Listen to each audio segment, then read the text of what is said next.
एक राजा ने अपने महल में गरीबों के लिए भोजन तैयार कराया, लेकिन दुर्भाग्यवश खीर में एक सांप गिर गया। किसी को भी इसका पता नहीं चला और वो खीर गरीबों में परोस दी गई और इसे खाने से सभी गरीबों की मृत्यु हो गई।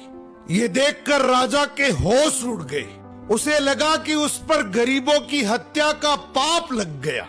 पश्चाताप में वो अपना महल और राज्य छोड़कर जंगलों की ओर निकल पड़ा। उसने सोचा कि शायद तपस्या से उसे इस पाप से मुक्ति मिल सके।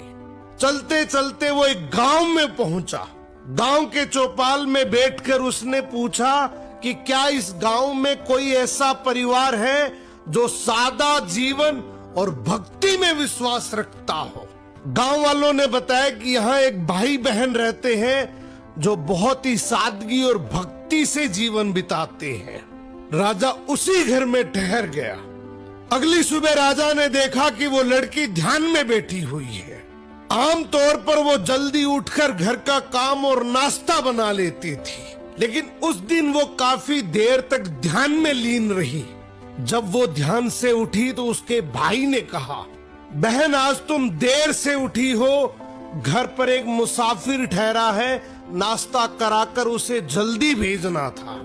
लड़की ने शांति से कहा, भैया ऊपर धर्मराज के दरबार में एक बहुत उलझा हुआ मामला चल रहा था, उसी पर ध्यान लगा था, इसलिए देर हो गई। भाई ने पूछा, कैसा मामला?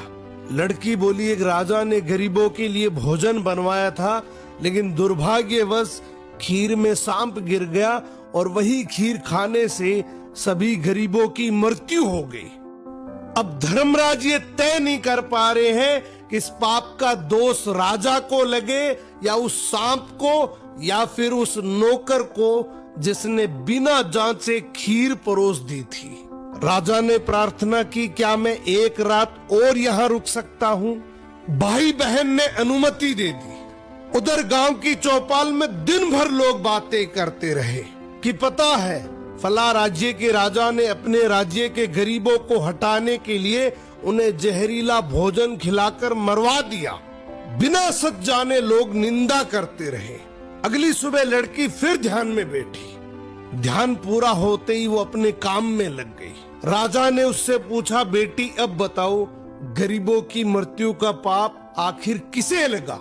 लड़की ने शांत स्वर में कहा, वो पाप उन लोगों को लगा जो चौपाल पर बैठकर बिना सच जाने निंदा कर रहे थे। राजा की आंखें भर आई, ये जानकर कि वो इसका दोषी नहीं है। जिंदगी